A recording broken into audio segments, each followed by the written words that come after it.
SFT is a set of measures designed to determine a student's level of physical fitness. It is intended to test two categories of physical fitness commonly referred as health-related and skill-related.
CPER test. The purpose of this test is to measure and test flexibility of the shoulder girdle. Equipment, ruler. Procedure. For the performer, stand erect. To test the right shoulder, raise your right arm, bend your elbow, and reach down across your back as far as possible. Extend your left arm downward and bend your back. Bend your elbow up across your back and try to reach. Cross your fingers over those of your right hand as if to pull a zipper or scratch between the shoulder blades. To test the left shoulder, repeat procedures A and B with the left hand over the left shoulders. For the partner, observe whether the fingers touch or overlap each other. If not, measure the gap between the middle fingers of both hands and record the distance in centimeters. This table shows how you get the score. 0 did not touch the fingertips. 1 just touched the fingertips. 2 fingers overlap by 1 to 2 centimeters. 3 fingers overlap by 3 to 4 centimeters. 4 fingers overlap by 5 to 7 centimeters. And 5 fingers overlap by 8 centimeters and more. Sit and reach. The purpose The purpose of this test is to measure the flexibility of the lower back and extremities. Equipment, tape measure or meter stick, cardboard or paper. Procedure. For the performer, sit on the floor with the back, head and shoulders flat on the wall. Feet are 12 inches apart. Interlock thumbs and position the tip of the fingers on the floor without bending the elbows. Place hand on the top of the cardboard or paper, where the tips of the middle fingers are the top edge of the cardboard or paper and reach. The purpose of this test is to measure the flexibility of the lower back and extremities. Equipment, tape measure or meter stick, cardboard or paper. Procedure. For the performer, sit on the floor with the back, head and shoulders flat on the wall. Feet are 12 inches apart. Interlock thumbs and position the tip of the fingers on the floor without bending the elbows.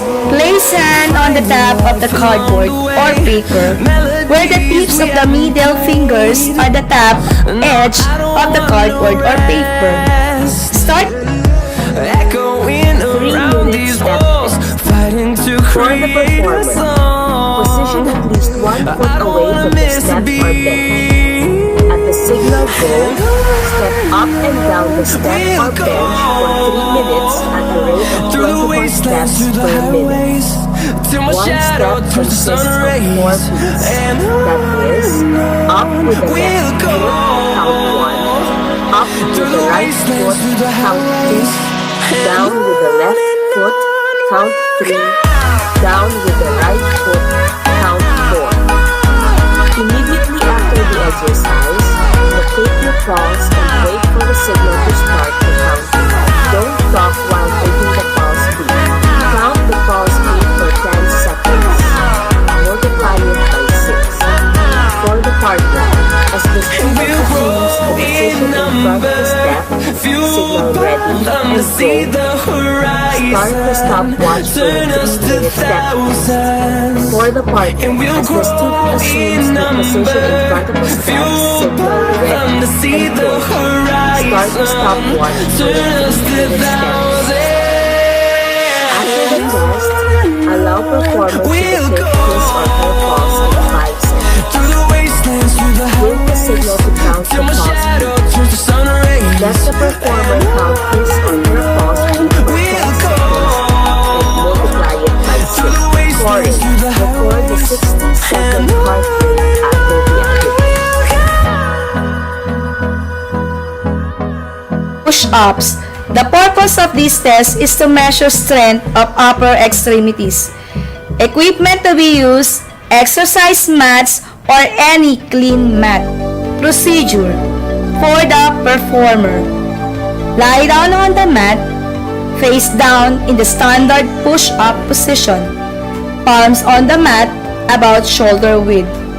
Fingers pointing forward and legs straight, parallel and slightly apart, with the toes supporting the feet. For boys, straighten the arms, keeping the back and knees straight.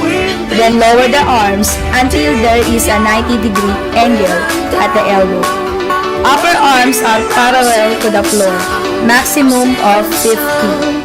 For girls, with knees in the contact with the floor, straighten the arms, keeping the back straight, then push-ups. The purpose of this test is to measure strength of upper extremities. Equipment to be used: exercise mats or any clean mat. Procedure. For the performer, lie down on the mat, face down in the standard push-up position. Palms on the mat about shoulder width. Fingers pointing forward and legs straight, parallel and slightly apart, with the toes supporting the feet. For boys, straighten the arms, keeping the back and knees straight. Then lower the arms until there is a 90-degree angle at the elbow. Upper arms are parallel to the floor, maximum of 50. For girls, with knees in the contact with the floor, straighten the arms, keeping the back straight, then lower the arms until made. Basic plank. Purpose: to measure strength, stability of the core muscle. Equipment: exercise mats or any clean mat, stopwatch, timepiece. Procedure. For the performer, assume a push-up position. Rest body on forearms with palms and finger flat on the floor. Elbow are aligned with the shoulder. Legs are straight with ankles. Knees and thighs touching together. Support weight on forearms and toes. Make sure that your back is flat. Head, neck, and spine are in straight line. Keep abdominal engaged contracted. Do not let stomach drop or allow hips to rise. For the partner, ensure the availability of a mat, smooth flooring, or anything that can protect the forearms. Give the signal start, go, and start, press the timepiece. Make sure that the back of the head, neck, spine, and ankles are in a straight line. Give 2 warnings. Stop the time when the performer can no longer hold the required position, or when the performer has held the position for at least 90 seconds.